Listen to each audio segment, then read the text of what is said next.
Hi అండి, అందరికీ శ్రీరామనవమి శుభాకాంక్షలు.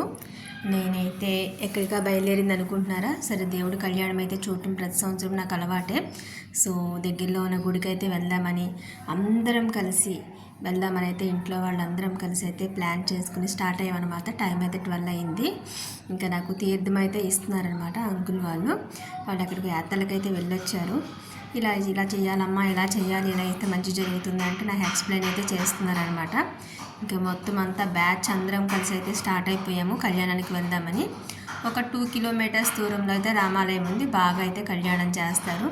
సో అక్కడికైతే స్టార్ట్ అయ్యి వెళ్తున్నాము. ఇంకా ఈడప్పుడు ఎవరి దారిని ఎవరు ఉన్నా ఎట్లా ఉన్నా పండగలప్పుడు అలాంటప్పుడు అందరం కలిసి ఉండి కలిసి మాట్లాడుకుంటూ చేస్తూ ఉంటే మాత్రం చాలా మంచిగా అయితే ఉంటుంది కదా.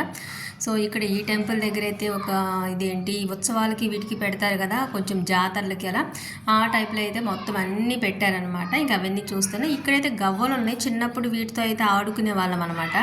ఇవి ఆడతారు కదా పచ్చీస్ అని అవన్నీ అట్లాంటి చిన్నప్పుడు ఆడుకునేవాళ్ళం. మళ్ళీ ఈ మధ్యకాలంలో చూడలే, ఇన్ని ఇయర్స్కి ఇప్పుడైతే చూశాను. నాకు భలే విచిత్రంగా అనిపించి వాటిని అలా చూస్తూ అయితే ఉన్నాను అనమాట. సో ఎండ వచ్చేస్తుంది, బాగా ఎండ కాలిపోతుంది, చెప్పులు లేకుండా నడుస్తున్నాం కాబట్టి కారు దిగిన దగ్గర నుంచి గుడి దగ్గరికి సో కాళ్ళు అంటుకుపోతే ఫాస్ట్గా అయితే లోపలికి వెళ్ళిపోతున్నాం. జనాలు అయితే కొన్ని వేలల్లో అయితే ఉన్నారు కళ్యాణం చూడటానికి. సో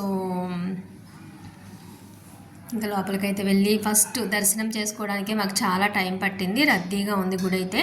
ముందైతే దర్శనం చేసుకున్నాం అందరం కలిపి. తర్వాత గర్భగుడిలోకి కూడా టికెట్ తీసుకుని గర్భగుడిలోకి కూడా వెళ్ళి దర్శనం చేసుకున్నాము. ఇంకంతా అయిపోయే టైంకి కళ్యాణం ఆల్రెడీ స్టార్ట్ అయిపోయింది, చాలా వరకు జరుగుతూ ఉంది. ఇంకా ఆ తర్వాత అక్కడికైతే గ్యాదరే వెళ్ళి కళ్యాణం అయితే చూస్తూ ఉన్నాం అనమాట. నేనైతే మ్యూట్లో పెట్టేశాను, బాగా సౌండ్ డిస్టర్బెన్స్గా ఉంటే మళ్ళీ ప్రాబ్లం అవుతుంది, వీడియోకి డిస్టర్బెన్స్ ఉంటుందని చెప్పేసి. చాలా మంచిగా అయితే అనిపించింది అనమాట. సో భగవంతుడి కళ్యాణాన్ని నిజంగా ప్రతి ఒక్కళ్ళం కూడా చూడాలి కదా నిజంగానే. సో తలంబ్రాలు అయితే తీసుకుందామని అందరం ఆశపడ్డాం, బట్ అప్పటికైతే ఇంక ఇవ్వట్లేదని చెప్పేసి అయితే రిటర్న్ స్టార్ట్ అయ్యాను.